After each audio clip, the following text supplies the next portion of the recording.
Assalamualaikum warahmatullahi wabarakatuh. Nabi Adam alaihissalam sebelum meninggal dunia terlebih dahulu menderita sakit pada hari Jumat sebelum wafat. Beliau memberikan wasiat kepada ahli warisnya. Sebagai pedoman dari kisah ini adalah sebuah hadis yang diriwayatkan oleh Tabrani dan Ibnu Katsir, Al-Quran, Ubay bin Ka'ab. Setelah terbunuhnya putra Adam alaihissalam yang bernama Habil, bukan main rasa sedih yang dialami oleh Nabi Adam alaihissalam. Isak tangis pun terdengar bertahun-tahun mengiringi kepergiannya. Pada akhirnya Allah Subhanahu wa Ta'ala pun memberikan pengganti, seorang anak bernama Shij. Artinya adalah pemberian Allah Subhanahu wa Ta'ala untuk menggantikan Habil. Setelah Shij beranjak dewasa, Nabi Adam pun memberikan kepercayaan kepada Shij serta memberikan semua ilmunya kepadanya.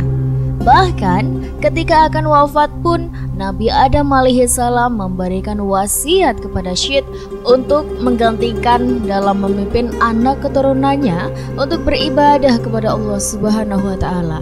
Setelah hidup selama 960 tahun dan sudah pula memiliki banyak keturunan, tibalah saatnya Nabi Adam alaihissalam untuk bertemu Allah Subhanahu wa Ta'ala.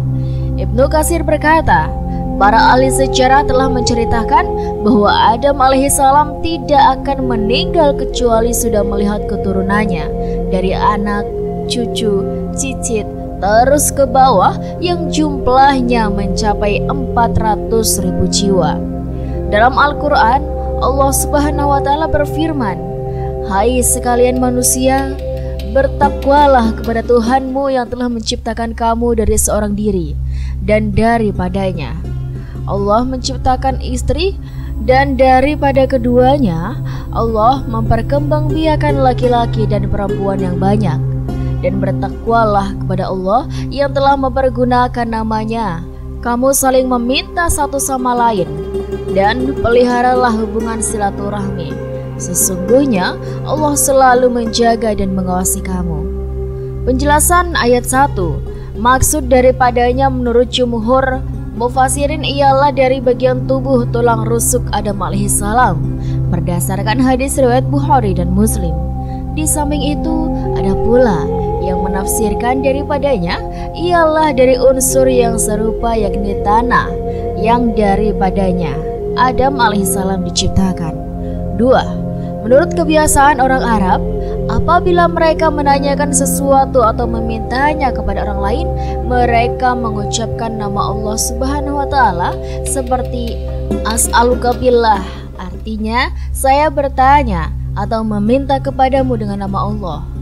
Konon Nabi Adam alaihissalam jatuh sakit beberapa hari hingga pada hari Jumat datanglah malaikat untuk mencabut nyawanya sekalian bertakziah mengungkapkan bela sungkawa kepada pemegang wasiat yaitu Shij. Ubay bin Ka'ab meriwayatkan, sesungguhnya ketika akan datang wafat, Nabi Adam alaihissalam berkata kepada anak-anaknya, "Wahai anak-anakku, sesungguhnya aku menginginkan buah dari surga." Maka pergilah anak-anak beliau untuk mencari buah dari surga.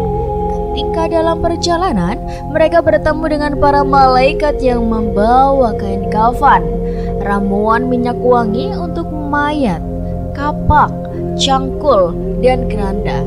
Para malaikat itu berkata kepada anak-anak Nabi Adam alaihissalam, "Wahai anak-anak Nabi Adam alaihissalam, apa yang kalian kehendaki dan apa yang kalian cari?"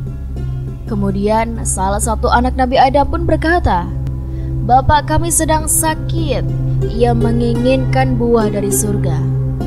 Kemudian malaikat pun menjawabnya, "Kembalilah kalian, sungguh saat ini telah datang keputusan kematian bagi bapakmu." Sesaat kemudian malaikat sudah mendatangi Nabi Adam alaihissalam. Ketika mereka tiba di rumah, Siti Hawa kaget sesaat sebelum akhirnya mengerti maksud kedatangan malaikat tersebut. "Wahai Adam, minta tangguhlah kematianmu, kata Siti Hawa. "Pergilah engkau dariku. Sungguh aku diciptakan sebelummu. Biarkan nyawaku dicabut oleh para malaikat Robku," kata Nabi Adam alaihissalam.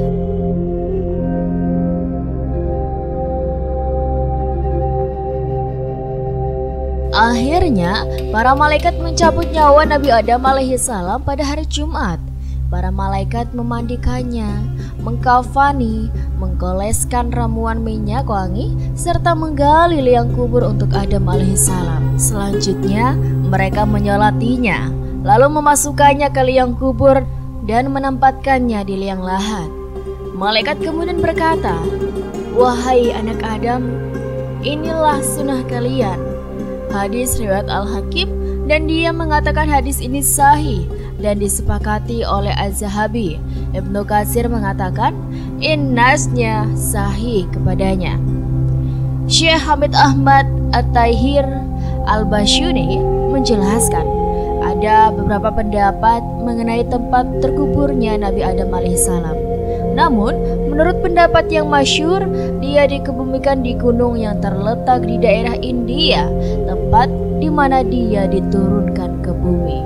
Menurut sebuah hadis yang dikeluarkan Al-Bukhari dalam Bad'ul Qal dan Muslim dalam Al-Iman dari Anas tentang hadis Mi'raj bahwa Nabi SAW bersabda, "Kemudian tanganku dipegang Jibril dan aku dinaikkan ke langit dunia. Jibril pun berkata kepada penjaga langit dunia, 'Bukalah.' Penjaga itu bertanya, 'Siapa ini?' Jibril menjawab, 'Ini Jibril.' Penjaga itu bertanya, 'Apakah engkau bersama seseorang?' Jibril menjawab, 'Ya, saya bersama Muhammad SAW.' Penjaga langit bertanya lagi, 'Apakah Allah mengutusmu kepadanya?' Jibril menjawab, 'Ya.' Maka pintu pun dibukakan. Nabi SAW pun bersabda, "Ketika kami berada di langit dunia, ternyata ada orang yang di sebelah kanannya dan sebelah kirinya." Beliau bersabda, apabila dia menoleh ke kanan, dia tertawa, dan apabila dia menoleh ke kiri, dia pun menangis. Dia berkata, "Selamat datang wahai Nabi yang soleh dan anak yang soleh." Beliau pun bersabda, "Saya bertanya, wahai Jibril, siapa orang ini?" Jibril pun menjawab, "Ini Adam alaihissalam, dan di sebelah kanan dan kirinya adalah keturunannya. Yang di sebelah kanan adalah penghuni surga, dan yang di sebelah kiri adalah penghuni neraka. Apabila menoleh ke kanan, dia tertawa, dan apabila menoleh ke kiri, dia menangis." Dari kisah ini, rupanya Nabi Adam alaihissalam mempersiapkan pelajaran berharga bagi generasi berikutnya tentang bagaimana semestinya memperlakukan orang meninggal. Manusia tak hanya dihormati ketika masih hidup, tapi juga saat mereka mati. Standar penghormatan pun tak berlebihan. Tak ada prosesi pembakaran mayat, mutilasi tubuh, menempeli jenazah dengan perhiasan atau semacamnya. Namun, semua pelajaran tersebut cukup menggambarkan bahwa manusia itu pada dasarnya mulia. Namun kehidupan duniawi pasti berujung fana. Dari tanah kembali ke tanah. Dan itulah sobat kisah yang bisa Rizky sampaikan. Semoga kisah ini bermanfaat dan bisa menjadi pembelajaran bagi kita semuanya, sekaligus bisa menjadi pengingat bagi kita semua. Terima kasih buat teman-teman semuanya sudah dukung dan nonton video ini sampai akhir. Rizky doakan semoga kalian sehat terus, lancar terus rezekinya, dan dimanapun kalian berada, semoga selalu dalam lindungan Allah Subhanahu wa Ta'ala. Dan buat teman-teman semuanya yang baru nonton video ini, yuk dukung dulu channel Rizky Nur Hidayah dengan cara klik like, komen, subscribe, dan nyalakan lonceng notifikasinya supaya kalian tidak ketinggalan cerita-cerita yang menarik dan menginspirasi lainnya dari Rizky. Rizky juga mohon maaf apabila ada tutur kata yang salah, apabila ada tutur kata yang kurang berkenan, mohon dimaafkan ya sobat. Kalau misalnya sobat punya kritik saran, boleh banget silahkan saja tuliskan kritik saran kalian di kolom komentar, karena kritik saran kalian sangat membangun dan bisa memperbaiki Rizky dalam membuat video lebih baik lagi ke depannya. Terima kasih banyak, sekian dari Rizky pamit undur diri. Wassalamualaikum warahmatullahi wabarakatuh.